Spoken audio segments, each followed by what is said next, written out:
Hello friends, welcome to क्रीडोज IAS. Friends, आपको थोड़ा सा लेट हुआ है क्लास। और इस समय शिवम सर क्लास ले रहे थे, इस वजह से थोड़ी क्लास लेट हो गई है। लेकिन आप लोग चिंता बिल्कुल मत कीजिए। हम इसको जहाँ तक करते हैं 1 से 1.5 घंटे जो हमारी क्लास होती है वो होगी।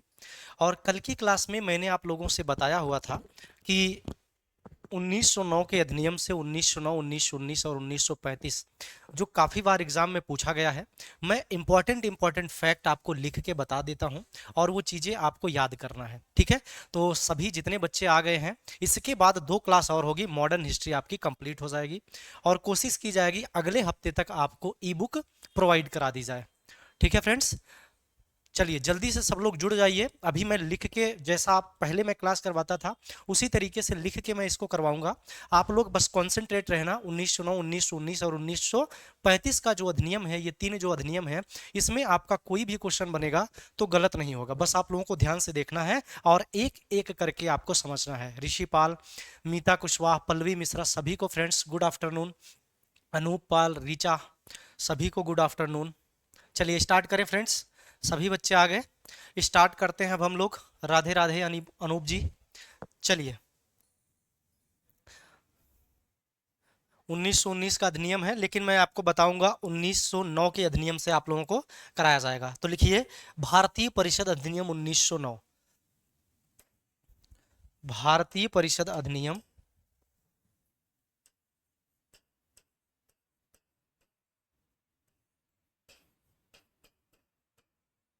भारतीय परिषद अधिनियम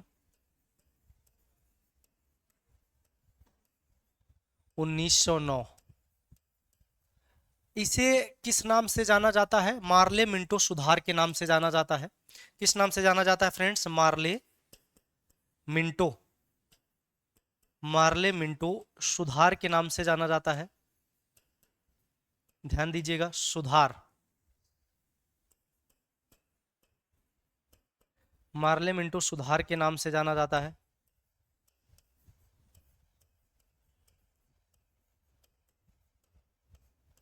जाना जाता है,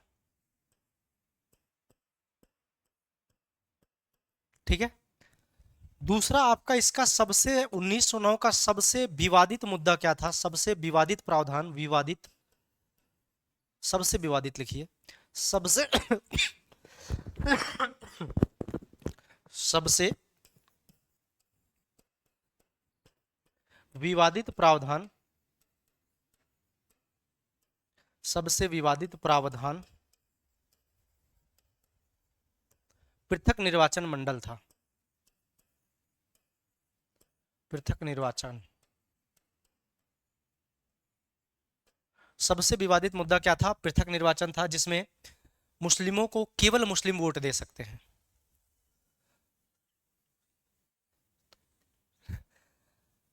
फिर जुड़ जाएंगे फ्रेंड्स, टेंशन मत लीजिए। हमारी ही क्लास, अभी सब्जेक्ट डिसाइड नहीं हुआ है।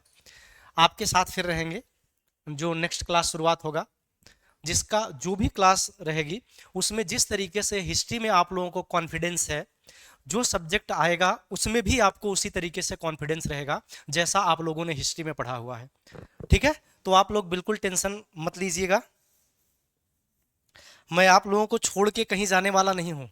इसके बाद जो स्टार्ट होगा, 2 क्लासेस आपकी चल रही हैं। हिंदी की जगह कुछ और स्टार्ट होगा और हिस्ट्री की जगह कोई और सब्जेक्ट स्टार्ट होगा। जब हिंदी खत्म हो जाएगी तो 2 सब्जेक्ट आपके कंटिन्यू चलते रहेंगे और एक सब्जेक्ट मैं आपको आपके साथ रहूंगा एक सब्जेक्ट में। तो आप लोग खुशी मत हो जाइएगा कि अमित सर अब छोड़ के जा रहे हैं, ठीक है। चलिए आगे फ्रेंड्स चलते हैं हम लोग। पृथक निर्वाचन प्रणाली की व्यवस्था थी और इसमें क्या किया गया? बजट पर बहस के साथ ही, याद रखिएगा, बजट पर बहस करने का अधिकार, बजट पर बहस कर सकते हो, करने का अधिकार,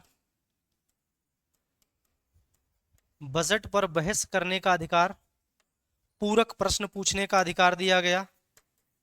पूरक प्रश्न,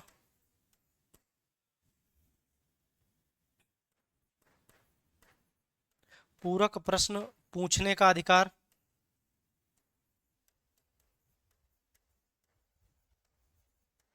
पूरक प्रश्न पूछने का अधिकार। ध्यान से समझिएगा।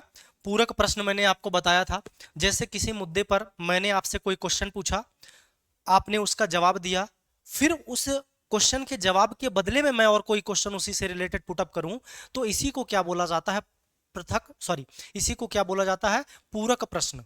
तो अब क्या हुआ, 1909 के अधिनियम में पूरक प्रश्न पूछने का अधिकार दे दिया गया।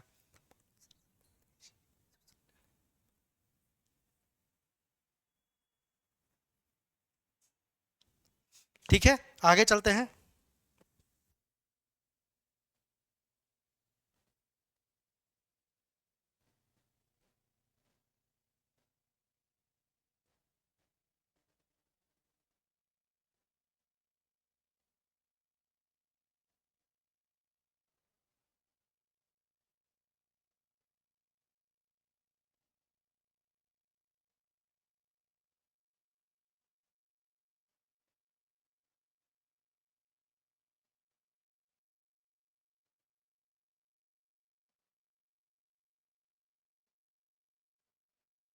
नहीं पढ़ाएंगे फ्रेंड्स, आप लोग बिल्कुल फिक्र मत कीजिए।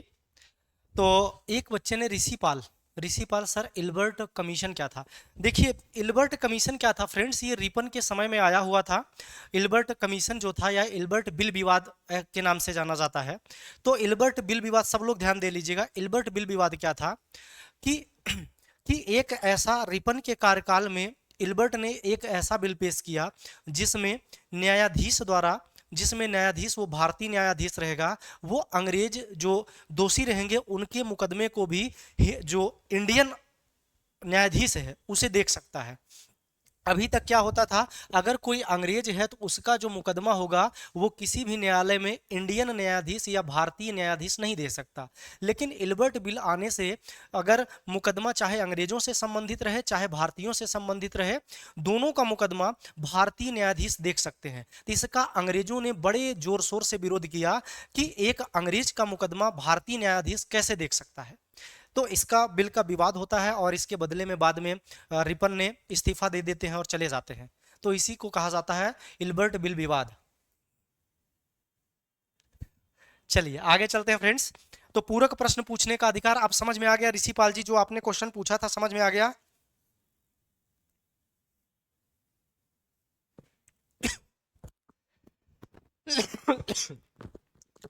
तो आगे देखिए, मत देने का अधिकार नहीं था, लेकिन मत देने का अधिकार नहीं था,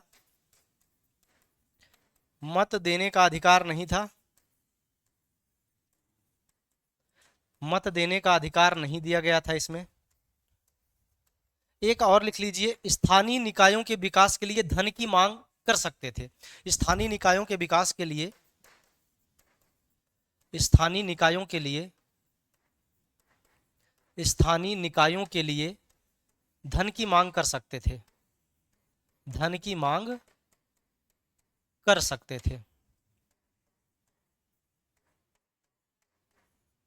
ठीक है, तो ये इतना पॉइंट भारत शासन अधिनियम 1909 में, ये इतना पॉइंट आपको बहुत अच्छे से याद रखना है। आगे अगर इसी में कहा जाए, आगे इसी में के एम मुंशी ने एक बात कही है, इसी में आगे लिख लो, के एम मुंशी ने एक बात कही है फ्रेंड्स,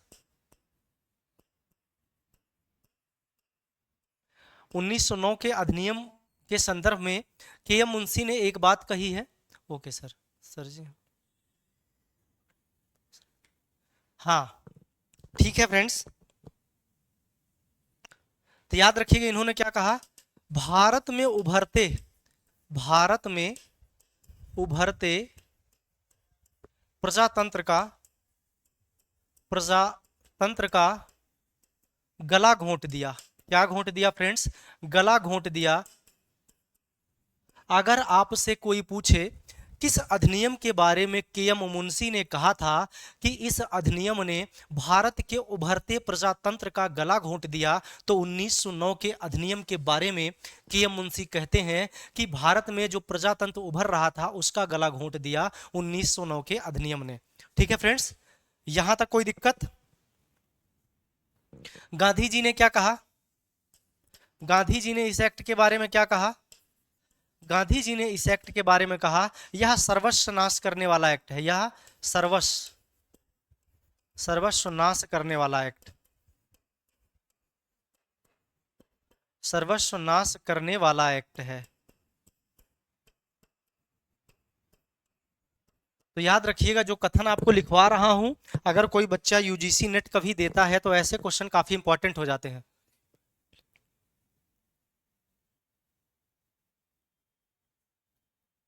बहुत बढ़िया ज्योति मौर्य जी, अगर याद है मैप वाली क्लास, सब चीजें याद है, बहुत अच्छी बात है। जो मैं सोच रहा हूँ कुछ बच्चे भी अगर उस तरीके से पढ़ लेंगे तो बहुत बढ़िया रहेगा। बस वही 10-10 मिनट वाला रिवीजन वाला काम मत छोड़िएगा। जब तक मैप की क्लास चल रही है रिवीजन वाला काम मत छोड़िएगा, 10-10 मिनट बस, इससे ज्यादा नहीं। ठीक है, चलिए आगे चलते हैं। और इस एक्ट के प्रावधानों को क्या कहा गया, नोट करके लिख लीजिए यहीं पे। इस एक्ट के प्रावधान को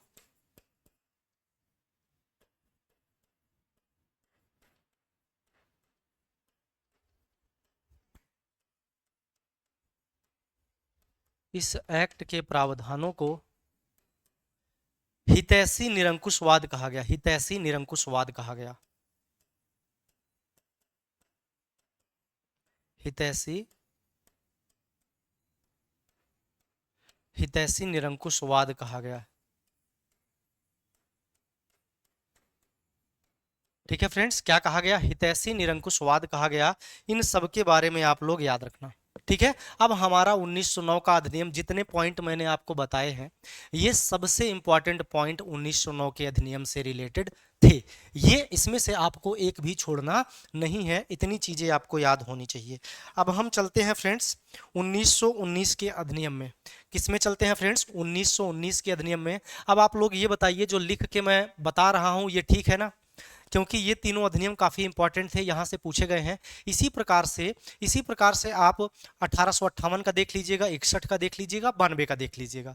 बाकी जो 13 का है, 33 का है, वो सब तो आपने करा ही हुआ है। एक बार और आप लोग क्या कर लीजिएगा, 61, 92 और 1858 का देख लीजिएगा। 1861, 1892 और 1858, इन तीन का और देख लीजिएगा।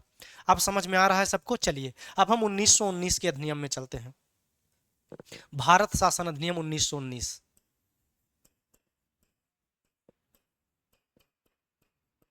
भारत शासन अधिनियम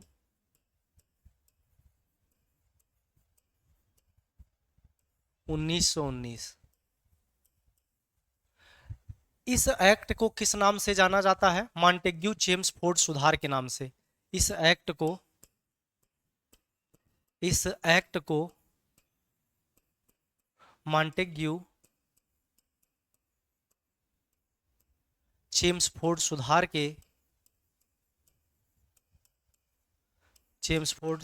के नाम से जाना जाता है।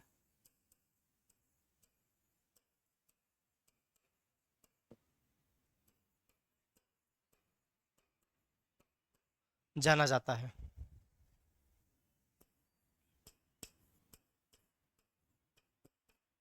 ठीक है फ्रेंड्स, तो मॉन्टेग्यू यहाँ कौन है, भारत सचिव है। चेम्सफोर्ड कौन है इस समय वायसराय है, इसी वजह से मॉन्टेग्यू चेम्सफोर्ड कहा गया।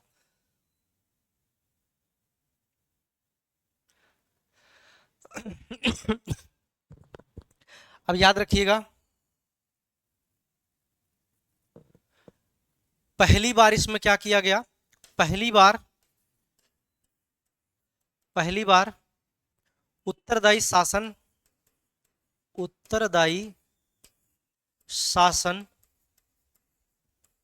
जैसे शब्दों का प्रयोग किया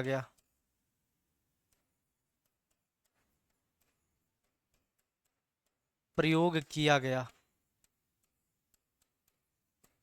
ठीक है फ्रेंड्स, पहली बार उत्तरदायी शासन जैसे शब्दों का प्रयोग किया गया। अगर आपसे कभी पूछ ले कि पहली बार किस अधिनियम में उत्तरदायी शासन जैसे शब्दों का प्रयोग किया गया, तो याद रख लीजिएगा 1919 का अधिनियम, जिसे मॉन्टेग्यू चेम्सफोर्ड सुधार के नाम से जाना जाता है, उसी अधिनियम में पहली बार उत्तरदायी शासन जैसे शब्दों का प्रयोग किया गया था। ठीक है,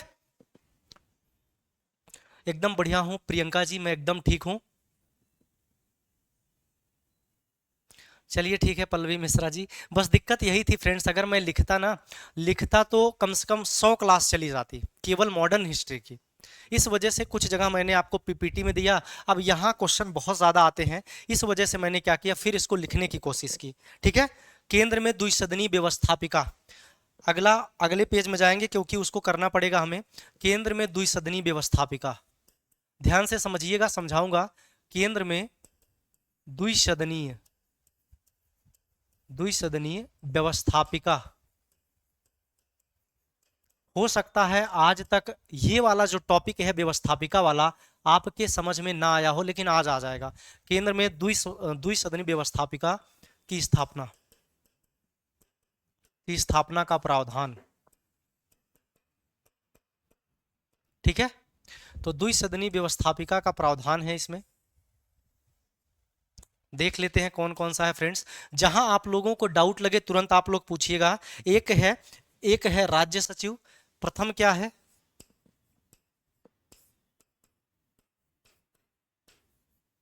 राज्य सचिव। अगर किसी को कोई गलती हो तो बताना फ्रेंड्स। राज्य परिषद, ठीक है, कोई उसमें कोई दिक्कत नहीं, राज्य परिषद आएगा, सचिव तो दूसरा है। राज्य परिषद, ठीक है फ्रेंड्स। और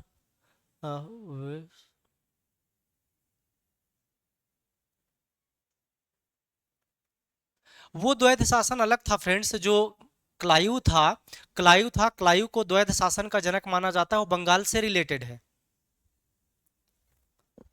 द्वैध शासन की स्थापना की बाद में आपको पता है 1772 में जब ये आता है, 65 में, 1765 से 72 तक चलता है। वॉरेन हेस्टिंग जब 72 में द्वैध शासन की समाप्ति करके उसको चीजों को खत्म करता है, तो वो चीज अलग है। ठीक है, दूसरा जो है फ्रेंड्स, दूसरा जो है उसको क्या बोला जा रहा है? केंद्रीय विधानसभा।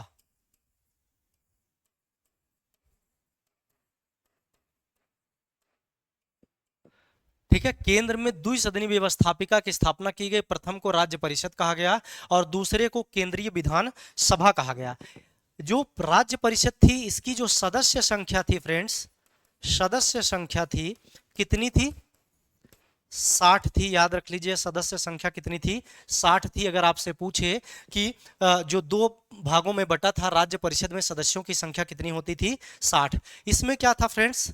इसमें इसको 2 भागों में बांटा गया था, एक निर्वाचित और मनोनीत। निर्वाचित, अगर निर्वाचित सदस्यों की संख्या की बात किया जाए तो आप लोग याद रख लीजिएगा 34 सदस्यों का निर्वाचन होता था। निर्वाचित सदस्यों की संख्या कितनी थी? 34। अब बचा कितना फ्रेंड्स? 60 में 26 बचा। 30 20 50 10 60। मनोनीत कितने होते थे? मनोनीत होते थे फ्रेंड्स 26 सदस्य। इतना समझ में आया? जो प्रथम राज्य परिषद था वो समझ में आया। अब आपसे यहां एक चीज और पूछ सकता है फ्रेंड्स, इनका कार्यकाल कितना होता था? ये जो कार्यकाल इनका है, इनका कार्यकाल कितना होता था? तो आप याद रखिएगा, इनका कार्यकाल 5 साल का होता था। जो राज्य परिषद के सदस्य थे उनकी जो कार्य करने का साल था वो 5 साल था। तो सदस्यों का कार्यकाल कितना था? सदस्यों का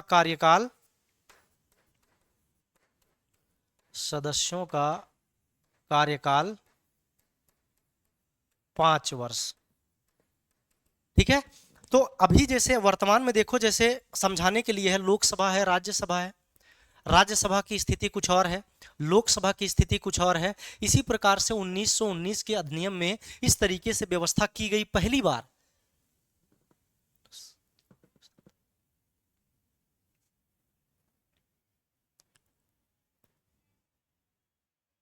ठीक है, आगे चलते हैं फ्रेंड्स, आगे चलें। चलिए, यहां पर सदस्य संख्या कितनी थी? सदस्य संख्या 144। कहीं कहीं आपको कुछ स्रोतों में 45 भी दिखता है, कुछ स्रोतों में 145। इसमें भी निर्वाचित होंगे और मनोनीत होंगे।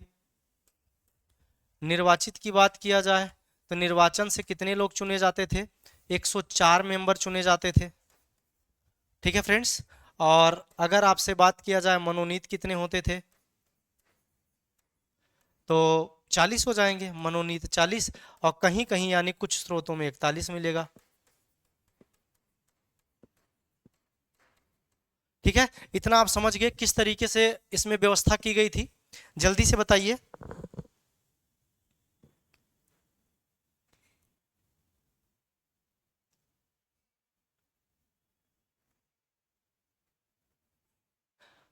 मनोनीत मतलब जैसे वायसराय की कार्यकारिणी ने, जैसे अभी मान लीजिए मैं आज के हिसाब से समझाता हूं, जैसे राज्यसभा में राष्ट्रपति द्वारा 5 क्षेत्रों से 12 सदस्यों को चुना जाता है, इसी प्रकार से यहाँ की जो गवर्नर जनरल की कार्यकारिणी परिषद है उनके द्वारा मनोनीत कर लिया जाता था कि आप आइए यहाँ पे बैठिए, आप आइए, आप हो। जैसे खेल, सहकारिता, इन सब से 5 सदस्यों को चुना जाता है ना, 12 सदस्यों को राज्यसभा में, और दो एंग्लो इंडियन को पहले चुना जाता था लोकसभा में, अब तो वो चीजें खारिज हो गई है।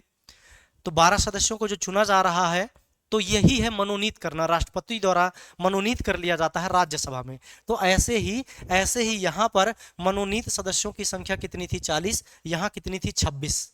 समझ में आ गया?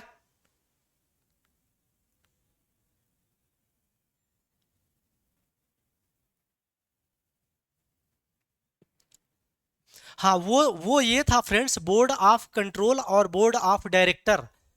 बोर्ड ऑफ कंट्रोल और board of director, board of director जो कंपनी के लोग थे उनको मिलाकर बना था, और बोर्ड ऑफ कंट्रोल जो था वो संसद का मंत्री होता था। बोर्ड ऑफ कंट्रोल का जो हेड होता था वो संसद का मंत्री होता था, और जो बोर्ड ऑफ डायरेक्टर होता था वो बोर्ड ऑफ कंट्रोल के कहने पर काम करता था। ये उस पर, ये कंपनी के अधिकार पर अपनी स्वायत्ता, अपनी मजबूती बनाने के लिए संसद ने किया था। ये वो वाली बात है। और 1858 में क्यों समाप्त कर दिया मैं आपको बताता हूं। 1858 में क्योंकि पूरी तरीके से कंपनी के शासन को समाप्त कर दिया गया। अभी क्या होता था, कंपनी भी है और संसद भी है। कंपनी किस रूप में कार्य कर रही है? कोर्ट ऑफ डायरेक्टर के रूप में कार्य कर रही है। और ये किस रूप में कार्य कर रही है? बोर्ड ऑफ कंट्रोल के रूप में कार्य कर रही है। तो ये दोनों एक साथ भारत में काम कर रहे हैं। और ये कहाँ का काम कर रहा है?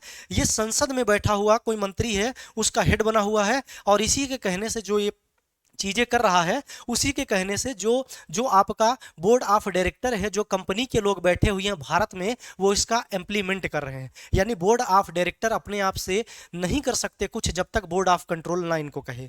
लेकिन अब क्या हुआ, जब कंपनी का ये जो है, कंपनी जो है, इसका शासन ही पूरी तरीके से खत्म कर दिया गया, तो अब बोर्ड ऑफ कंट्रोल की जरूरत कहाँ है? तो इसी बोर्ड ऑफ कंट्रोल को मिलाकर क्या किया गया? भारत राज्य सचिव का गठन किया गया, जो 15 सदस्यीय थी। आपको पता है 1858 की जो घोषणा थी, जो कैनिंग ने इलाहाबाद में पढ़ी थी, उसमें क्या कहा गया था? कंपनी के शासन को खत्म करके अब भारत पर अधिकार किसका हो गया? क्राउन का अधिकार हो गया, विक्टोरिया का अधिकार हो गया। इसी वजह से वो समाप्त हो गया था। ठीक है ज्योति मौर्य जी, अब समझ में आ गया?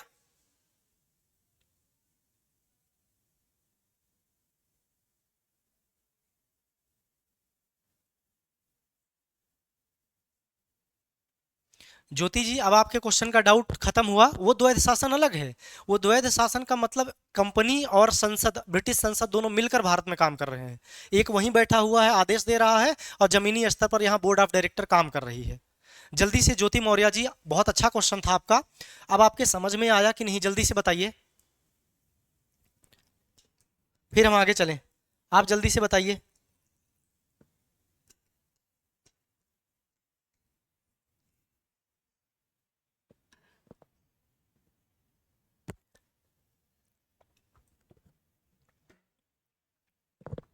जल्दी से कमेंट कीजिए, बताइए आप। अभी तक आपका कमेंट आया नहीं। और यहाँ सदस्यों का कार्यकाल कितना है? 3 साल। सदस्यों का कार्यकाल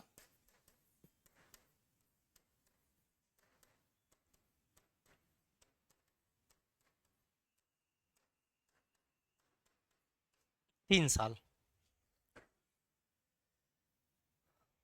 और जो एक और द्वैध शासन की बात मैं करूं, जो क्लाइव ने शुरुआत की थी द्वैध शासन की शुरुआत, वो द्वैध शासन क्या था? उस द्वैध शासन में ब्रिटिश कंपनी काम कर रही है और भारत के लोग मिलकर काम कर रहे हैं। सारा जो दायित्व है वो भारतीयों पर छोड़ दिया गया, बंगाल के गवर्नर, बंगाल के जो नवाब थे उन पर छोड़ दिया गया, और जो सारी चीजें जहां से पैसे लेना है वो सारे के सारे अधिकार अपने पास रखा। इसको भी द्वैध शासन कहा गया। ठीक है, चलिए आगे चलते हैं। अब ये समझ में आ गया केंद्र में द्विसदनी व्यवस्थापिका क्या थी। ठीक है, अब चलते हैं हम लोग आगे। यहां तक किसी को कोई डाउट है, एक बार जल्दी से आप लोग जितने बच्चे जुड़े हुए हैं, एक बार सब लोग जल्दी से कमेंट करके बताओ। अगर अब 1919 के अधिनियम में केंद्र की द्विसदनी व्यवस्थापिका से कोई भी क्वेश्चन आएगा कि प्रथम जो था उसको क्या नाम से जाना गया, ऐसे पूछ लेगा कि केंद्र में द्विसदनी व्यवस्थापिका की जो स्थापना हुई, प्रथम को किस नाम से जाना गया, राज्य परिषद को द्वितीय, दूसरे भाग को केंद्रीय विधानमंडल के नाम से जाना गया, केंद्रीय विधानसभा के नाम से जाना गया। आपसे पूछ सकता है राज्य परिषद में सदस्यों की संख्या कितनी निश्चित की गई, तो आप बताइएगा 60। अगर आपसे पूछे केंद्रीय विधानसभा में सदस्यों की संख्या कितनी रखी गई, तो आप बताइएगा 144, कुछ स्रोतों में 145 मिलता है। इस आधार पर आपको रटा होना चाहिए निर्वाचित कितने 34, मनोनीत कितने 26। अगर विधानसभा की बात हो, केंद्रीय विधानसभा की बात हो, तो 104 सदस्य निर्वाचित होते थे और 40, कहीं कहीं 41 मिलता है, मनोनीत होते थे। जब इतनी चीजें एकदम कंफर्म रहेगी, केंद्र में द्विसदनी व्यवस्थापिका आई, तो ये चीजें आपके दिमाग में आना चाहिए, दौड़ना चाहिए। ठीक है, यहां गलती नहीं होनी चाहिए, तभी मजा आएगा, तभी आपके समझ में आएगा।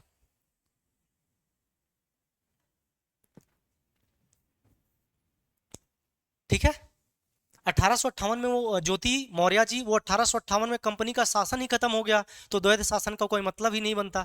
अगर द्वैध शासन का तब मतलब बनता जब कंपनी अभी भी जिंदा होती। कंपनी का पूरा अधिकार किसने ले लिया, ब्रिटिश संसद ने ले लिया। जब ब्रिटिश संसद ने ले लिया, तो एक देखिए जो बोर्ड ऑफ कंट्रोल होता था, उसी को अब दूसरा नाम क्या दे दिया गया, भारत राज्य सचिव दे दिया गया, जो 15 सदस्यीय समिति के रूप में सामने आई। और वहीं लंदन में बैठे हुए सारे फैसले भारत सचिव लेता था और यहां पर उसको इंप्लीमेंट किया जाता था। ठीक है, चलिए चलिए, सबको समझ में आ रहा है, अब ये कोई डाउट नहीं है इसमें। अब आप लोग कभी भी आपसे इससे रिलेटेड क्वेश्चन आए तो गलत मत कीजिएगा। चलिए आगे चलते हैं, अभी इसी से रिलेटेड हम लोग करेंगे। इसमें क्या किया, पृथक निर्वाचन मंडल का विस्तार कर दिया गया फ्रेंड्स। पृथक निर्वाचन मंडल का और विस्तार कर दिया गया।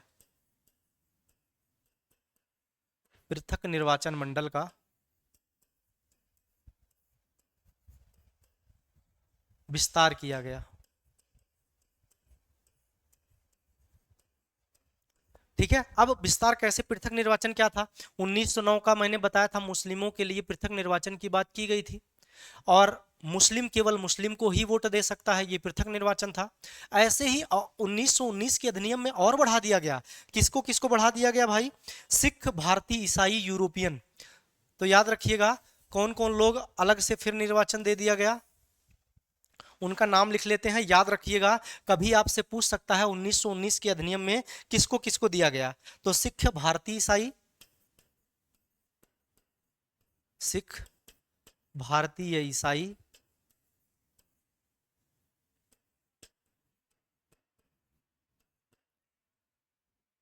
इसी प्रकार से एंग्लो इंडियन।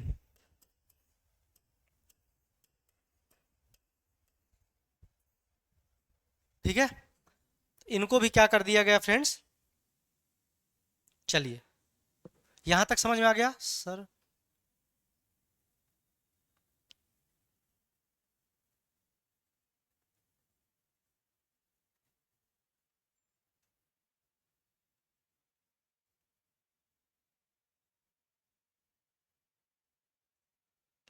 चलिए संदीप जी, आपका क्वेश्चन मैं समझ नहीं पाया सर, निदेशक मंडल कितने सदस्य को देखता था, इसका कोई मतलब नहीं बनता, कितने सदस्य को देखता था, कितने सदस्य थे या कितने, इसका कोई मतलब नहीं है फ्रेंड्स कि कितने उसमें सदस्य थे, कभी पूछा नहीं जाता। फालतू का जो बहुत ज्यादा इंफॉर्मेटिव है, जरूरत नहीं है उसकी, उस चीज को आप मत याद कीजिए। ठीक है, चलिए, तो इनमें विस्तार किया गया पृथक निर्वाचन मंडल में। अब आगे की बात हम लोग कर लेते हैं फ्रेंड्स। जहां जहां आपको फैक्ट जरूरी नहीं लगेगा, वहां मैं आपको फैक्ट नहीं दूंगा।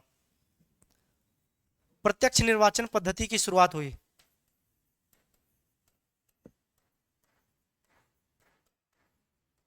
प्रत्यक्ष निर्वाचन पद्धति की शुरुआत,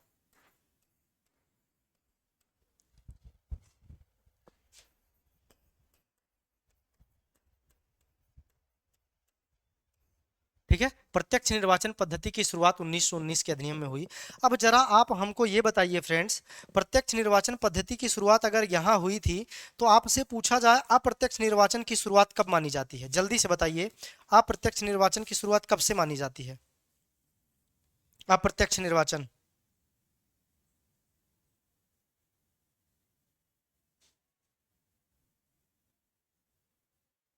जल्दी से बताइए, देखते हैं कितने लोगों को याद है जो प्रत्यक्ष निर्वाचन पद्धति की शुरुआत की गई। शुरुआत 2 बार लिख दिया। प्रत्यक्ष निर्वाचन पद्धति की शुरुआत की गई, तो आप बताइए फ्रेंड्स, पहली बार निर्वाचन की स्वीकृति कब मिली थी? किस अधिनियम के तहत वो अप्रत्यक्ष निर्वाचन था, कब मिली थी? आप लोग किसी को पता है? जल्दी से बताइए। हाँ, इनका भी 1919 में विस्तार कर दिया गया, इनका भी मुस्लिमों की तरह ही। जल्दी से बताइए, जल्दी से, जल्दी से जो क्वेश्चन पूछा हूं वो बताइए। और इसी के तहत भारत, इसी के तहत महिलाओं को पहली बार मत देने का अधिकार मिला। महिलाओं को, भारत में महिलाओं को याद रखिए, भारत में महिलाओं को, महिलाओं को पहली बार वोट देने का अधिकार मिला। वोट देने का अधिकार मिला। तो याद रखिएगा, इतने से काम नहीं चलेगा। आपसे यहां अगर अंदर जाएगा तो यहां क्या पूछ लेगा, ऐसे देगा, केंद्रीय विधानसभा में भारत में महिलाओं को पहली बार वोट देने का अधिकार मिला, तो गलत हो जाएगा। केंद्रीय में नहीं बल्कि प्रांतीय स्तर पर। याद रखिएगा, ये जो महिलाओं को वोट देने का अधिकार मिला, वोट देने का राइट मिला, ये केंद्रीय स्तर पर नहीं बल्कि ये प्रांतीय स्तर पर मिला। और पहली जो प्रेसिडेंसी में महिलाओं को अधिकार दिया जाता है वो मद्रास प्रेसिडेंसी रहती है। आपसे पूछा जा सकता है, भारत में पहली बार महिलाओं को प्रांतीय स्तर पर वोट देने का अधिकार किस किस कहाँ मिला या किस प्रेसिडेंसी में मिला? कलकत्ता प्रेसिडेंसी में मिला, बंबई प्रेसिडेंसी में मिला, या आपसे पूछ सकता है मद्रास प्रेसिडेंसी में मिला? तो आप लोग याद रखिएगा, मद्रास प्रेसिडेंसी में पहली बार महिलाओं को वोट देने का अधिकार मिला। और ये प्रांतीय स्तर पर था, यहीं आपसे फंसाएगा केंद्रीय स्तर देकर। तो याद रखिएगा, प्रांतीय स्तर पर पहली बार महिलाओं को वोट देने का अधिकार कहाँ मिला? मद्रास प्रेसिडेंसी में। बहुत बढ़िया, श्याम श्याम यादव ने बिल्कुल सही बताया है। 1892 के अधिनियम के तहत पहली बार अप्रत्यक्ष निर्वाचन की बात की गई, लेकिन उस अधिनियम में निर्वाचन शब्द का प्रयोग नहीं किया गया था। ऐसे क्वेश्चन यूपीएससी पूछता है कि 1992 के अधिनियम में जो अप्रत्यक्ष निर्वाचन की बात की गई उसमें निर्वाचन शब्द का प्रयोग नहीं किया गया था, तो बिल्कुल सही है। अप्रत्यक्ष निर्वाचन जो हुआ उसमें निर्वाचन शब्द का प्रयोग नहीं किया गया था। ठीक है, 1892 याद रख लीजिएगा। किसी ने बताया 1858 में, ऋषिपाल जी। आप रिवीजन करते रहिए फ्रेंड्स, रिवीजन ही आपका मूल मंत्र है। जैसे गांधी जी ने कहा मैं आपको एक मंत्र देता हूं, वैसे आप सब लोगों को मैं एक मंत्र देता हूं, बार बार रिवीजन। रिवीजन से ही कल्याण होगा। जैसे जैसे उसने कहा करो या मरो का नारा देते हुए गांधी जी ने कहा था कि अगर आप अपनी स्वतंत्रता सुनिश्चित नहीं कर सकते, या तो हम लड़ते हुए मारे जाएंगे, हम गुलामी की दास्तां देखने के लिए जिंदा नहीं बचेंगे। अगर आपको सिलेक्शन लेना है तो रिवीजन बहुत जरूरी है। एक दिन पढ़ना छोड़ सकते हो लेकिन रिवीजन नहीं, रिवीजन ही आपको जिताएगा। ठीक है, चलिए। प्रत्यक्ष निर्वाचन की पद्धति की शुरुआत हुई, भारत में महिलाओं को पहली बार वोट देने का अधिकार मिला। और इसी के साथ मैं आपको लिख देता हूं, प्रांतीय स्तर पर, प्रांतीय स्तर पर, समझ गए प्रांतीय स्तर पर क्या है? और मद्रास प्रेसिडेंसी में पहली बार, मद्रास प्रेसिडेंसी में, मद्रास प्रेसिडेंसी में पहली बार। ठीक है, अब यहां तक किसी को, हमारे जितने फ्रेंड्स साथ में पढ़ रहे हैं, किसी को 1% भी कोई डाउट है कहीं?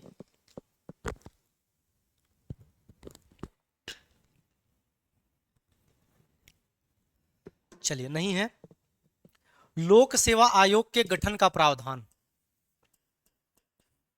लोक सेवा आयोग के गठन का प्रावधान। ठीक है, ये भी आप याद रखिएगा। आगे अगर बात किया जाए, हाँ रिवीजन बहुत जरूरी है। हाँ सगुफ्ता जी, मॉडर्न हिस्ट्री के लिए मेंस में जितना पढ़ाया गया बस इतना कर लो, कोई जरूरत कहीं नहीं जाने की है।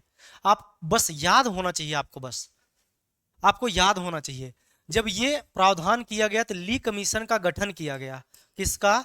ली कमीशन का गठन किया गया। ली कमीशन का गठन किया गया और इसी की अनुशंसा के आधार पर, इसी की रिपोर्ट के अनुसार पर, रिपोर्ट के अनुसार, इसी की रिपोर्ट के आधार पर, रिपोर्ट के आधार पर 1 अक्टूबर 1926 को याद रखिएगा, 1 अक्टूबर 1926 को लोक सेवा आयोग का गठन हो गया। ठीक है, 1 अक्टूबर 1926, 1926 को लोक सेवा आयोग का गठन हो गया।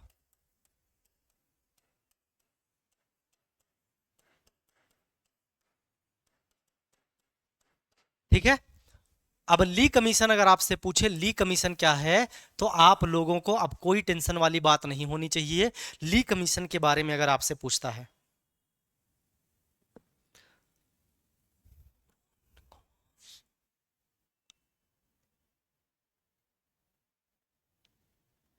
मीता कुशवाहा जी प्रांतीय, आप मीता जी ये बात बताइए, आपने मेरी जो हिस्ट्री की क्लास है शुरू से अभी तक कंटिन्यू क्लास आपने लिया है? मैं बस कैजुअली आपसे पूछ रहा हूं, या आप बाद में जुड़े हो और पिछली क्लास आप लोगों ने नहीं पढ़ा है?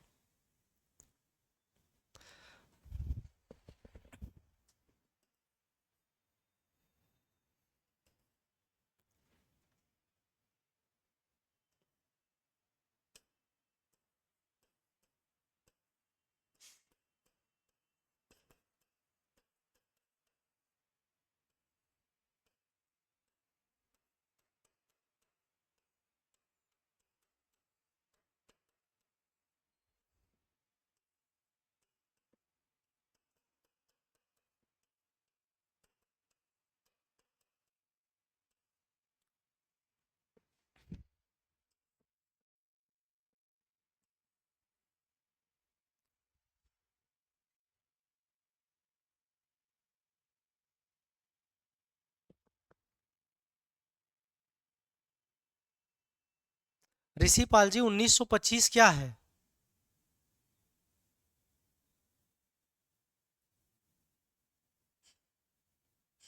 अच्छा ठीक है, इसी वजह से नहीं समझ में आया, बाद में आप जुड़े हुए हो। तो याद रख लीजिएगा, जब अंग्रेज यहाँ आके जमते हैं, अपना सब कुछ करते हैं, तो इन्होंने क्या किया, Bombay presidency, Madras presidency, Bengal presidency, इन हर जगहों पर अपने गवर्नर रखते थे, लेफ्टिनेंट गवर्नर रखते थे। बाद में पूरा अधिकार बंगाल प्रेसिडेंसी को दे दिया गया कि कोई भी कानून अगर ये बनाते हैं तो इनसे आपसे पूछना होगा, ये कोई बनाते हैं तब भी बंगाल से पूछना होगा। तो ये प्रांतीय स्तर पर जो चुनाव होते, जैसे मान लीजिए राज्य में चुनाव हो रहा है, एक केंद्र का चुनाव हो गया, इसको अगर हम प्रांत को राज्य मान ले, तो राज्य स्तर पर जो चुनाव हुआ, मान लीजिए कि मद्रास में यानी तमिलनाडु में मान लीजिए चुनाव हो रहा है, तो उसमें महिलाओं को पहली बार वोटिंग का अधिकार दिया गया, तो इसी को बोला गया प्रांतीय स्तर पर। एक है केंद्र का चुनाव हो रहा है, पूरे भारत का चुनाव हो रहा है, उसमें पहली बार महिलाओं को वोटिंग का राइट नहीं मिला था, बल्कि प्रांतीय स्तर पर जो मद्रास प्रेसिडेंसी थी उसके आधार पर चुनाव में भाग लेने और मत देने का अधिकार दिया गया था।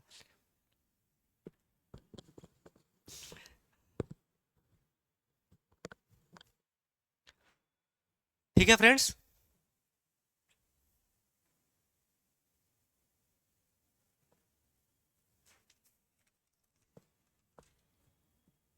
जल्दी से बताइए यहां तक कोई दिक्कत?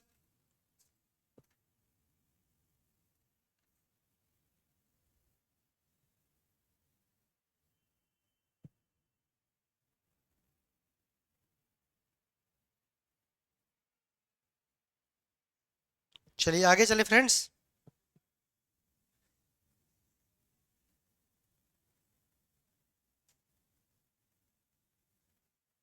चलिए आगे चलते हैं।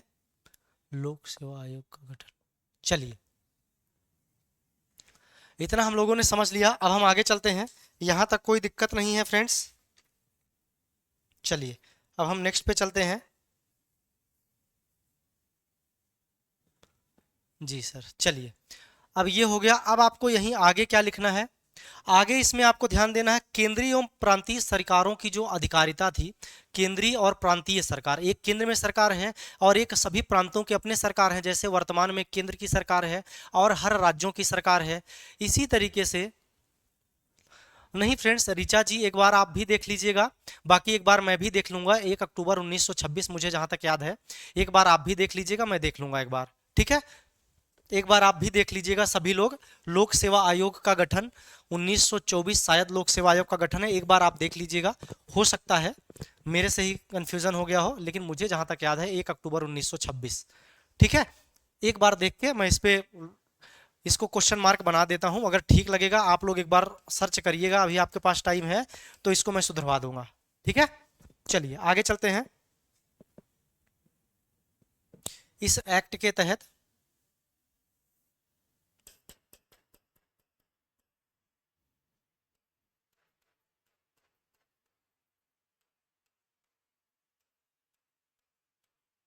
देख के एक बार हम बताइएगा आप लोग कब है। इस एक्ट के तहत केंद्रीय एवं प्रांतीय, किसी ने देखा फ्रेंड्स? एक बार आप लोग इसको सर्च करके देखिए, मोबाइल है आपके पास।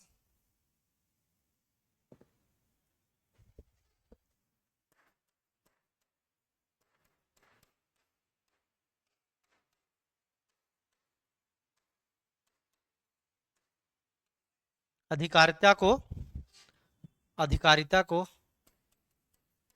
स्पष्ट रूप से परिभाषित किया गया।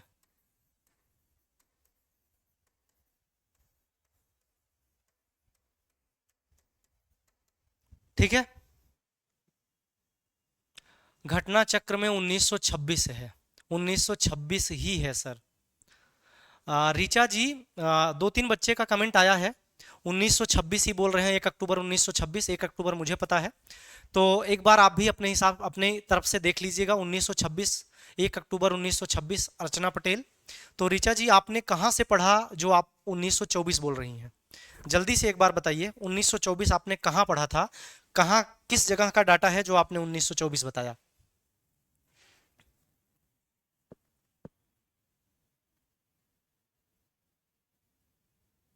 चलिए, प्रांतों की कार्यकारिणी में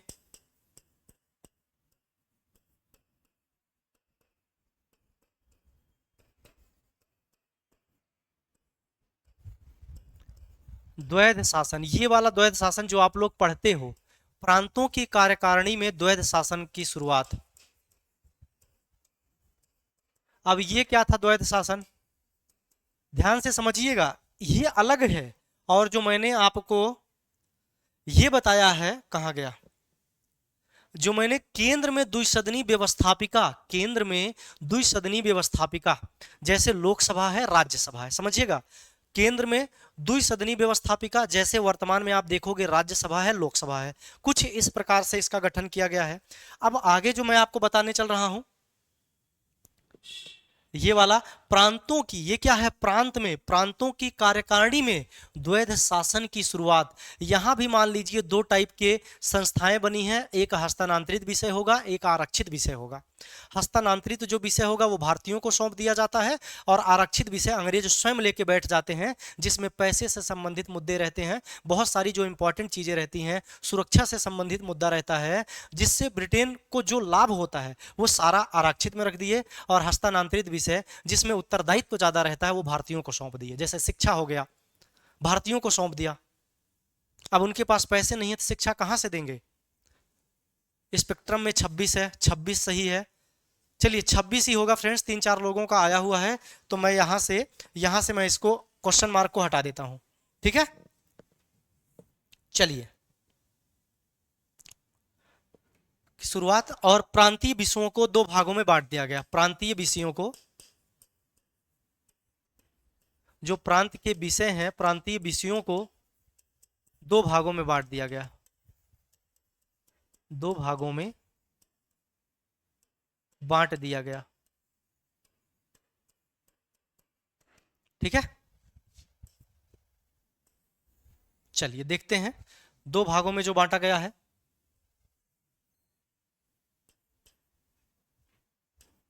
इसके विषय के बारे में हम देखेंगे तो ध्यान रख लीजिएगा, इसमें एक आरक्षित विषय है और दूसरा हस्तांतरित विषय। आरक्षित विषय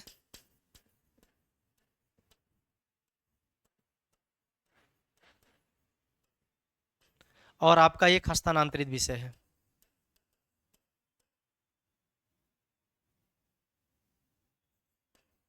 हस्तांतरित विषय दो विषयों में बांटा, जो प्रांतीय विषयों को दो भागों में बांट दिया गया, आरक्षित और प्रांतीय, हस्तांतरित।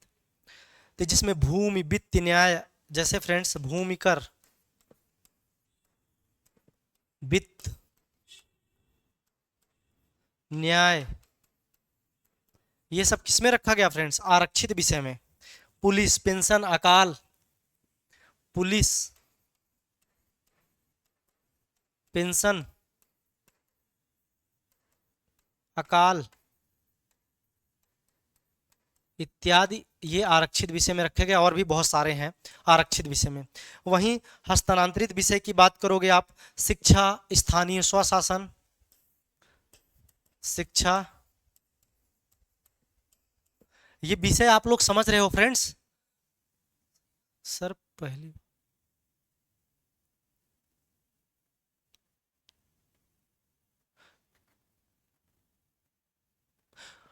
केंद्रीय, और ये बजट, रेल बजट को आम बजट से अलग किया गया था। एकवर्थ कमेटी थी 1921 की, एकवर्थ कमेटी की अनुशंसा पर 1925 में।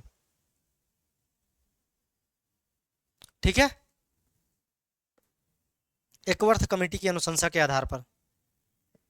ठीक है, स्थानीय स्वायत्त शासन,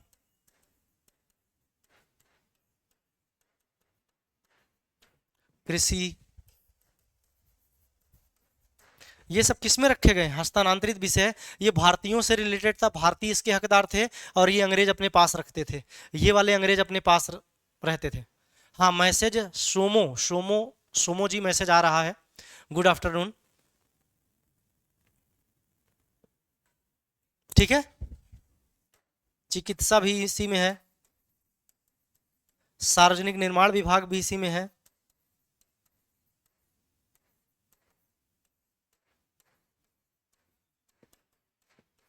सार्वजनिक निर्माण विभाग।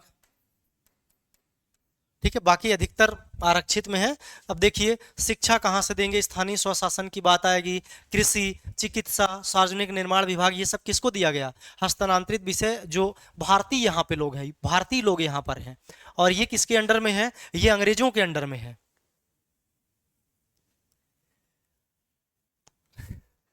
राम राम बबीता जी। आगे चलें फ्रेंड्स।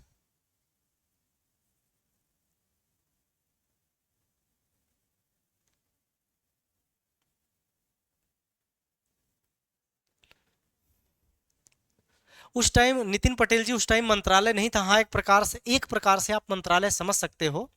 दो विषय में बांटा गया कि जैसे भूमि कर से संबंधित जो है वो अंग्रेज देखेंगे, वित्त से, न्याय से, पुलिस से, पेंशन, अकाल, ये सब कौन देखेगा?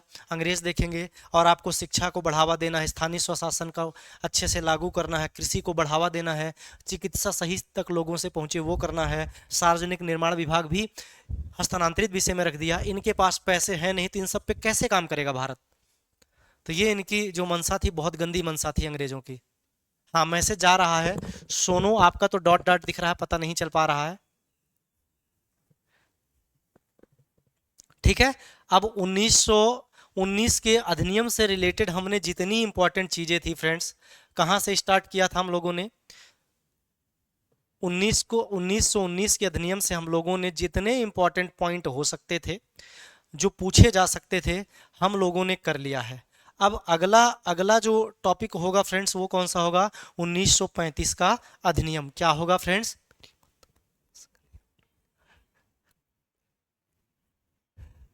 चलिए आगे चलते हैं फ्रेंड्स। भारत शासन अधिनियम 1935।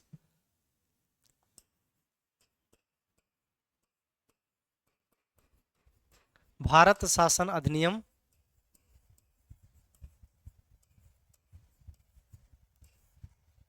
1935 ये लास्ट अधिनियम है और बहुत इंपॉर्टेंट है।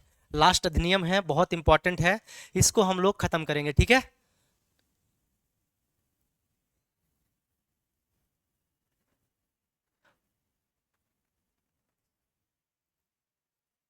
हाँ, इसीलिए रुकावट आ जाती है फ्रेंड्स, इसीलिए रुकावट आ जाती है। ये ऐसा करते क्यों है आपको पता है? 1914 से बहुत सारी चीजें हैं। 1914 से 1918 तक प्रथम विश्व युद्ध चलता है। ब्रिटेन भी उसमें शामिल रहता है। अब ब्रिटेन के पास इतना पैसा नहीं है कि वो भारत के लोगों पर पैसे खर्च कर सके, और उसे बहुत ज्यादा खुद पैसे की जरूरत है ब्रिटेन भेजने के लिए, क्योंकि अब उसकी जो स्थिति है बहुत खस्ता हालत में है।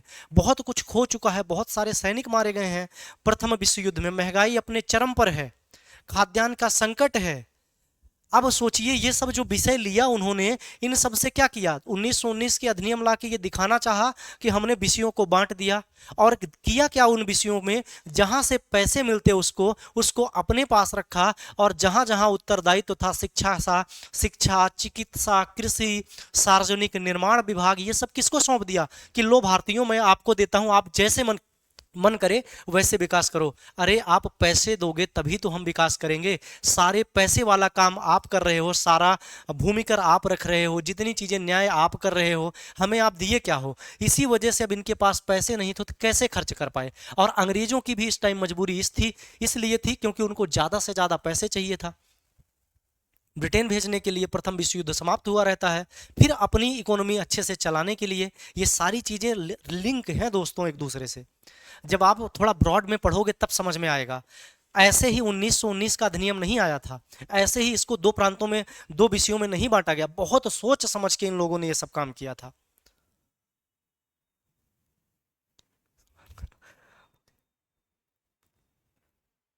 चलिए आगे चलते हैं फ्रेंड्स। हाँ, मैं सबकी बात सुनता हूँ फ्रेंड्स, सबकी बात सुनता हूँ। धरना देने की किसी को कोई ज़रूरत नहीं है। चलिए आगे चलें। 1935 का अधिनियम, इसमें क्या हुआ? पहली बार संघात्मक शासन की स्थापना हुई। पहली बार, याद रखिएगा फ्रेंड्स। चलिए आगे चलें। पहली बार संघात्मक सरकार की स्थापना।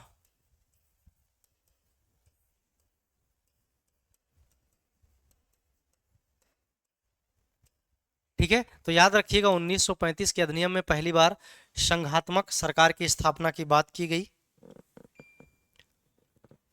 आगे, प्रांतीय स्तर पर जो द्वैध शासन था, प्रांतीय स्तर पर द्वैध शासन को समाप्त कर दिया गया।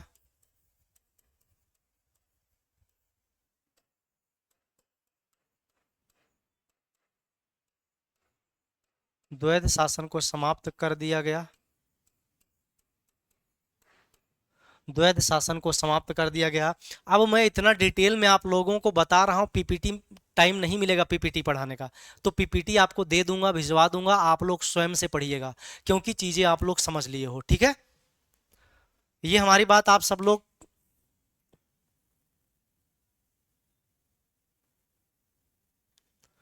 तो ठीक है, ये चीज़ आप लोगों को बहुत ध्यान से सुनना है और समझना है। अब आप ये सोचो कि मैं अब पीपीटी भी आधे घंटे रीड करूंगा, तो वो अब आपका काम है रीड करना। कुछ नई चीज़ें मिले तो उसको आप नोट्स बना लेना, लेकिन डिटेल में मैं आपको 1909, 1919, 1935 अधिनियम को करा दे रहा हूँ। ठीक है, इसमें किसी बच्चे को कोई प्रॉब्लम, हमारे जितने फ्रेंड्स जुड़े हुए हैं या बाद में जो देखते हैं उनसे तो मैं यहाँ नहीं पूछ पाऊंगा, लेकिन जो लोग जुड़े हुए हैं इसमें आपको कोई प्रॉब्लम है कि मैं इसको डिटेल में करवा दे रहा हूं और पीपीटी आप लोग स्वयं पढ़ लीजिएगा। ठीक है,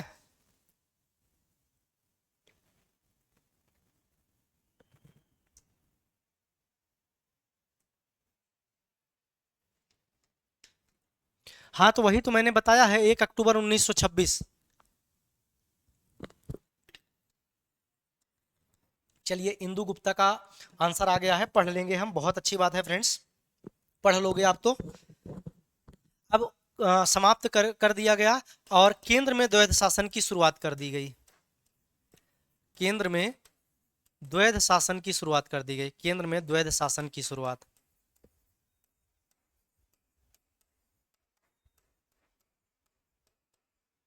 ठीक है, याद रखिएगा, जो 1919 के अधिनियम के तहत प्रांतों में द्वैध शासन की शुरुआत की गई थी, उसे खत्म करके अब सॉरी सॉरी प्रांतों में जो 1919 के अधिनियम के तहत प्रांतों में जो द्वैध शासन की शुरुआत की गई थी, 1935 के अधिनियम में प्रांतों में द्वैध शासन को समाप्त कर दिया जाता है, और द्वैध शासन की शुरुआत कहाँ हो जाती है? केंद्र में हो जाती है। ठीक है,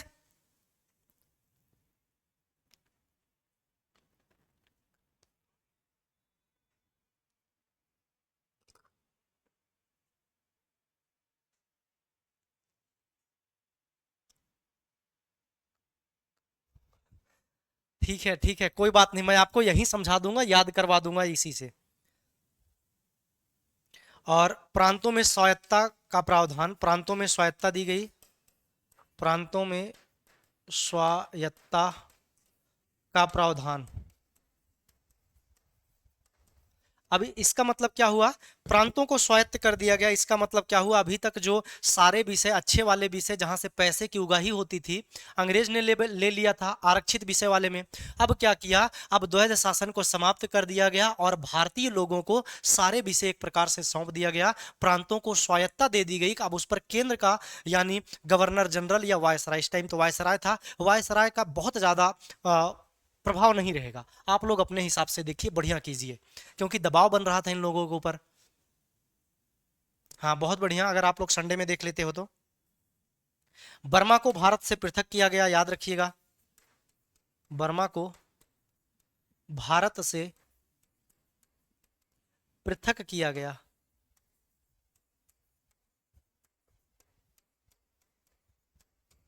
ऐसे पढ़ाने में मुझे भी थकान कम लगती है, क्यों?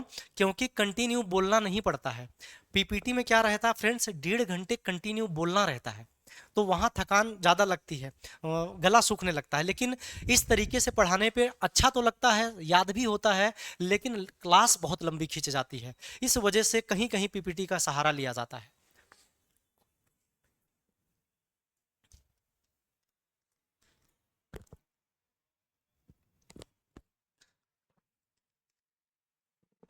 चलिए आगे चलें। और अदन को भारत से अलग कर दिया गया, ये भी याद रख लीजिएगा, अदन को भारत से अलग कर दिया गया।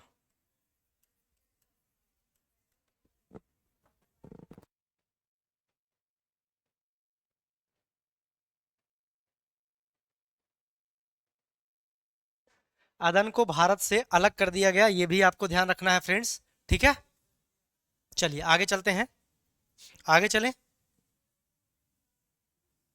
चलिए आगे चलते हैं अब हम लोग।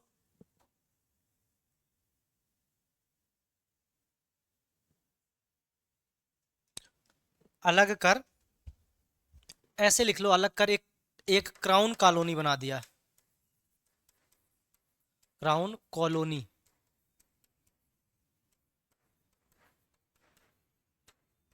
ठीक है, क्राउन कॉलोनी बना दिया। आगे चलते हैं फ्रेंड्स। और संघी कोर्ट, हाँ 35 के अधिनियम से 37 में। हाँ, अर्चना पटेल जी, दिक्कत क्या हो जाती है पता है फ्रेंड्स? मेरा भी रहता है कि मैं पीपीटी में लिख लिख के ही पढ़ाऊं, लेकिन जो क्लास है ना बहुत ज़्यादा लंबी खिंच जाएगी। मतलब जो आपका 35-36 क्लास है, वो आपका पहुंच जाता कम से कम 60 से 70 क्लास। तो इस वजह से आपको कहीं कहीं पर पीपीटी का सहारा लिया जाता है। चलिए आगे चलते हैं। और ये जो फ्रेंड्स प्रांतों में स्वायत्ता का प्रावधान किया गया, केंद्र में जो द्वैध शासन की शुरुआत हुई, इसमें क्या किया गया फ्रेंड्स? इस एक्ट के तहत क्या किया गया? विषयों को, इस एक्ट के तहत विषयों को, इसके ऐसे लिख लो, इसके तहत इसके तहत विषयों को विषयों को 3 भागों में बांटा गया। कितने भागों में बांटा गया फ्रेंड्स, याद रखिएगा।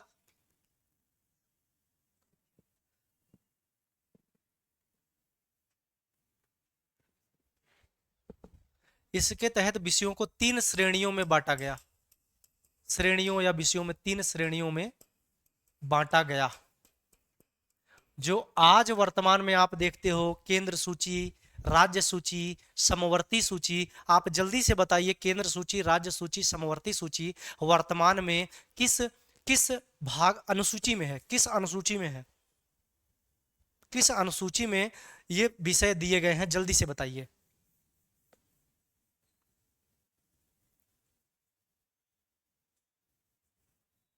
चलिए आगे चलें।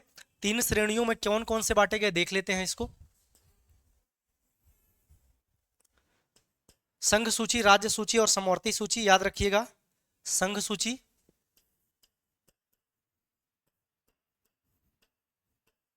राज्य सूची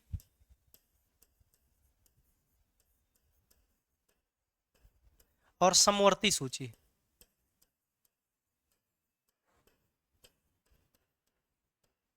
ठीक है। और एक अवशिष्ट जो सूची रहती है वो बाद में हम कराएंगे। अवशिष्ट शक्तियां किसके पास रहेंगी? 59 विषय, 54 विषय रखे गए इसमें, और इसमें 36 विषय रखे गए।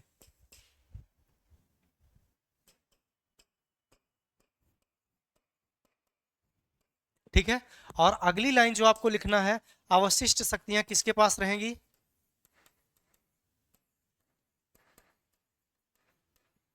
अवशिष्ट शक्तियां वायसराय के पास।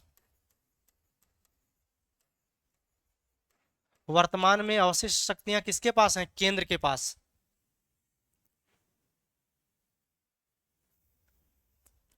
अनुसूची 7, बहुत बढ़िया।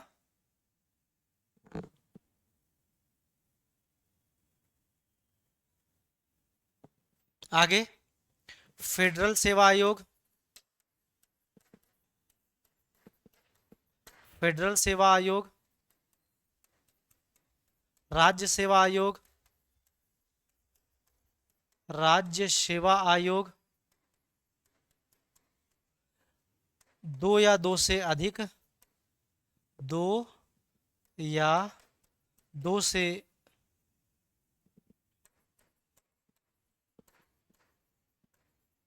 दो या 2 से अधिक राज्यों के लिए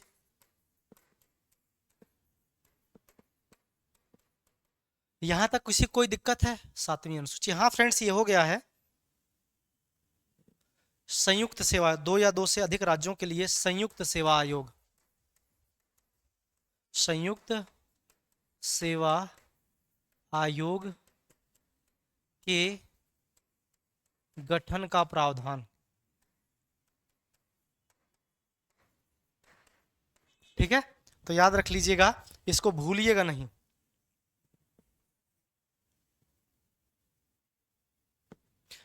अब यहां अगले पेज में हम चलते हैं, 7वीं अनुसूची। ठीक है, आगे चलते हैं फ्रेंड्स।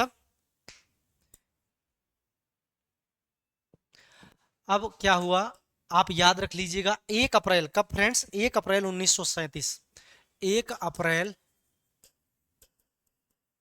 1937 को फेडरल लोक सेवा आयोग का गठन।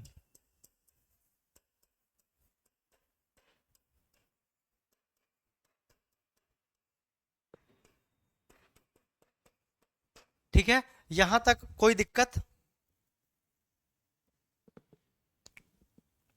कोई प्रॉब्लम नहीं, बहुत बढ़िया। दो क्लास और होगी। गवर्नर जनरल वाला मैंने आपको बताया है ना, उसको 2 क्लास में खत्म करेंगे। अब गवर्नर जनरल जो पढ़ाऊंगा वो सब पढ़ा दिया गया है, पूरी हिस्ट्री को पढ़ा दिया गया है। उसमें गवर्नर जनरल आए हैं, उसमें वो चीजें आई हुई हैं। मैं आपको बोला था कि रिवीजन करवाऊंगा एक बार, तो वो एक बार रिवीजन होगा। ठीक है, आपकी पूरी हिस्ट्री एक प्रकार से रिवीजन होगी। विधानमंडल में महिलाओं के लिए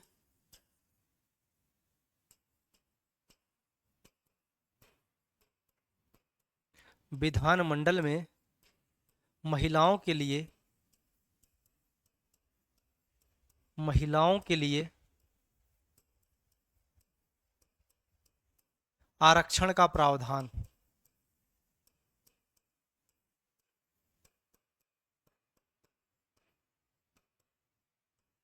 आरक्षण का प्रावधान, ये लाइन भी आप लोग याद रखिएगा। और सिंध और उड़ीसा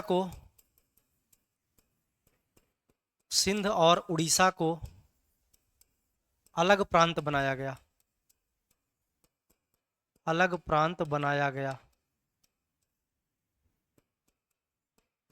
सिंध को बंबई से पृथक करके, सिंध को बंबई प्रांत से पृथक करके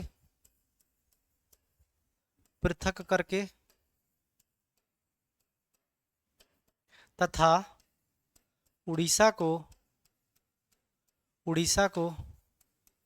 बिहार प्रांत से पृथक करके। याद रख लीजिएगा, उड़ीसा को बिहार प्रांत से पृथक करके।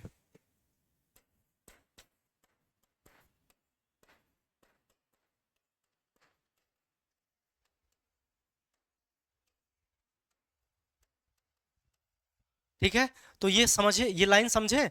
सिंध और उड़ीसा को अलग प्रांत बनाया गया। सिंध को बंबई प्रांत से अलग किया गया और उड़ीसा को बिहार प्रांत से अलग किया गया। इसके पहले ये जो सिंध था बंबई प्रांत के अंतर्गत आता था और जो उड़ीसा था वो बिहार प्रांत के अंतर्गत आता था। तो आपसे पूछा जा सकता है किस अधिनियम के तहत सिंध तथा उड़ीसा को अलग प्रांत का दर्जा दिया गया। 1935 के अधिनियम के तहत आपसे पूछा जा सकता है सिंध को किस प्रांत से अलग करके 1935 के अधिनियम में अलग प्रांत का दर्जा दिया गया। तो बंबई।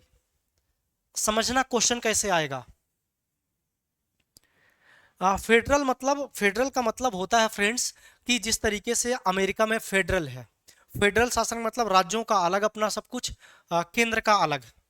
हम लोग इसीलिए सेमी फेडरल कहे जाते हैं, क्योंकि कहीं कहीं देखा जाता है जैसे 356, 52, 56, 60 के अंतर्गत देखते हो जो हमारी फेडरल व्यवस्था है वो एकात्मक में परिवर्तित हो जाती है। उसके कुछ प्रावधान हैं और हमारा जो फेडरल लिया गया है कनाडा के संविधान से लिया गया है। तो ये सारी चीजें जब हम पढ़ेंगे पॉलिटी वहां देखेंगे। सिंध वाली लाइन समझ में नहीं आई। देखिए फ्रेंड्स, जैसे बंबई प्रेसिडेंसी थी ना, बंबई प्रांत था, तो बंबई प्रांत के अंतर्गत सिंध वाला क्षेत्र भी बंबई प्रांत के अंतर्गत आता था। जैसे वर्तमान में मैं आपको एक समझाने के लिए बता रहा हूं, जैसे मान लीजिए उत्तर प्रदेश एक मान लीजिए पूरा प्रांत है। उत्तर प्रदेश के साथ पहले उत्तराखंड भी जुड़ा हुआ था। तो क्या किया गया, उसे क्या किया गया फ्रेंड्स, उत्तराखंड को जो पहाड़ी इलाका था काट के अलग कर दिया गया। तो यही आप समझिए, इसको आप समझ लीजिए ये पूरा बंबई प्रांत पहले जो था ये उत्तर प्रदेश पूरा था और बंबई प्रांत से इसको यानी उत्तराखंड को अलग कर दिया गया। तो यही चीज यहाँ किया गया, बंबई प्रांत से सिंध वाले क्षेत्र को अलग कर दिया, इसे एक अलग प्रांत दे दिया। इसी प्रकार से अगर हम वर्तमान में देखें, जैसे आपको आंध्र प्रदेश से तेलंगाना को अलग किया गया, ऐसे ही बंबई प्रांत से सिंध को अलग किया गया और वो बंगाल के बिहार के अंतर्गत उड़ीसा आता था, बिहार से अलग करके एक अलग राज्य बना दिया गया उड़ीसा। तो उस टाइम प्रांत बोला जाता था, बस इतना सा अंतर है। ठीक है, मीता कुशवाहा जी समझ में आ गया। चलिए, संघीय न्यायालय की स्थापना का प्रावधान।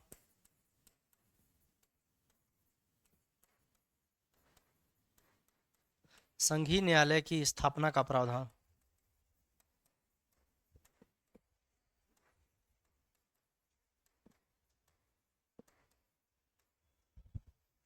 आगे चलते हैं फ्रेंड्स, एक दो लाइन और बचा है। जवाहरलाल नेहरू इसके बारे में क्या कहते हैं।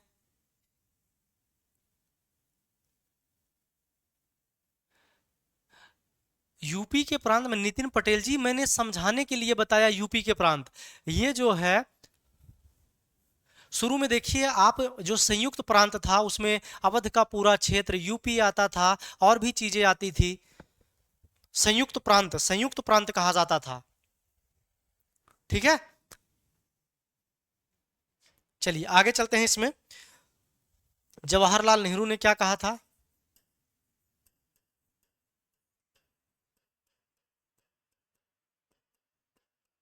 जवाहरलाल नेहरू ने इसके बारे में कहा था ये एक ऐसी गाड़ी है जिसमें ब्रेक ही ब्रेक हैं। क्या कहा था? ये एक ऐसी गाड़ी है जिसमें ब्रेक ही ब्रेक हैं। याद रख लीजिएगा इसको, ठीक है। आगे चलें।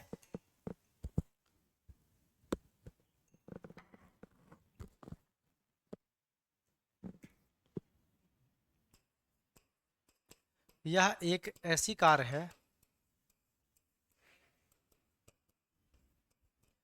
जिसमें ब्रेक तो है, जिसमें ब्रेक तो है, ब्रेक तो है, पर इंजन नहीं।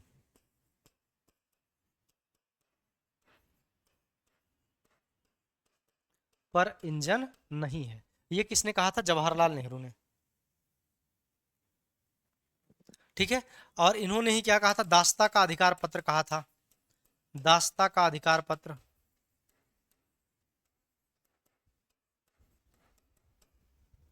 आगे चलते हैं हम लोग, एक लाइन और हमें लिखना है। जिन्ना ने इसे क्या कहा? अगर आपसे कभी पूछे जिन्ना ने क्या कहा? सर यूपी, हाँ वो हो गया नितिन पटेल जी। आगे चलते हैं। पूर्णतः सड़ा हुआ,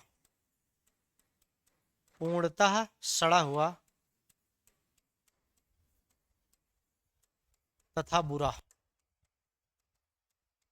पूर्णतः सड़ा हुआ तथा बुरा।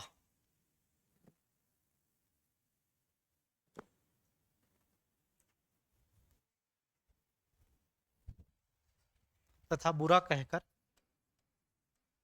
पूर्णतः अस्वीकार कर दिया, पूर्णतः अस्वीकार कर दिया।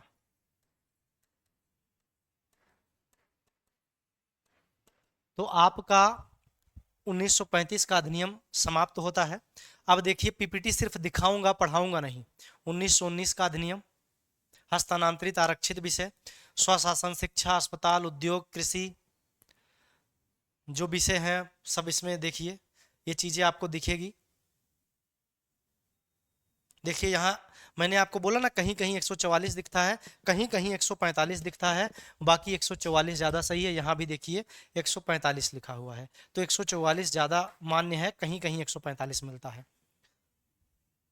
ये सारी चीज़ें आपको देखना है और पढ़ना है।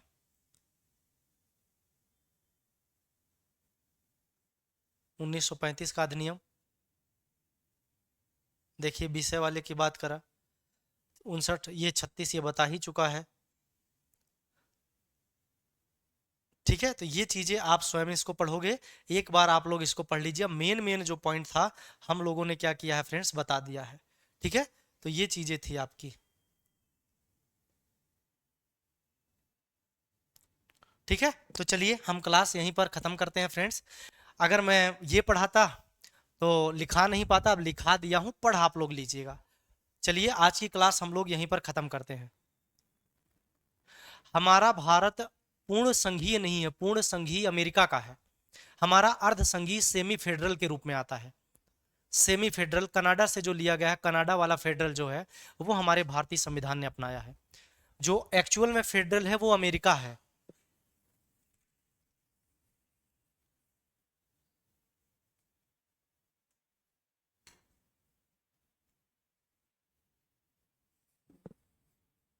चलिए आगे चलते हैं फ्रेंड्स। चलिए बहुत बहुत सभी लोगों को, जितने लोग फ्रेंड्स जुड़े हुए हैं सभी को बहुत बहुत धन्यवाद। और क्लास हम लोग यहीं पर ऑफ करते हैं। और कल की क्लास में फ्रेंड्स, हम लोग कल की क्लास में क्या देखेंगे? गवर्नर जनरल शुरुआत से लेकर जैसे क्लाइव हो गए, वेरलेस्ट हो गए, क्लाइव हो गए, विंसिटार्ट हो गए, वेरलेस्ट हो गए, कर्टियर हो गए। इन सब का नाम आपने सुना है बंगाल के गवर्नर का? क्लाइव का सुना होगा, विंसिटार्ट, वेरलेस्ट, कर्टियर। फिर आते हैं आपके वॉरेन हेस्टिंग। इन सब का नाम आप लोगों ने नहीं सुना होगा, इनके बारे में बस क्रम याद रखना है, कौन आया उसके बाद कौन आया उसके बाद कौन आया। बस इसमें क्रम पूछा जा सकता है। कभी बंगाल के 4 गवर्नर दे दिया, बोलेगा क्रम सजा दो। 4 कौन देगा? वेलेजली दे दे, सॉरी क्लाइव दे देगा, विंसिटार्ट दे देगा, वेरलेस्ट दे देगा, और आपको दे देंगे कैनिंग या कर्टियर दे देगा। इन चारों को आप लोग याद रखिएगा।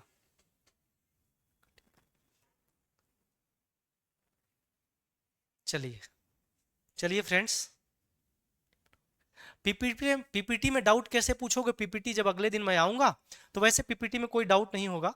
पीपीटी आपके पास है, उसको पढ़ोगे, जो चीजें ना समझ में आए मेरे को बता देना, मैं समझा दूंगा। ठीक है? चलिए ठीक है, सभी बच्चे को क्लास आज तो वैसे समझ में आई होगी क्योंकि लिख के पढ़ाया हुआ है, लिख के समझाया हुआ है, तो आज तो बिल्कुल समझ में आया होगा सबको। चलिए रीचा जी, बहुत बहुत आप सभी का धन्यवाद।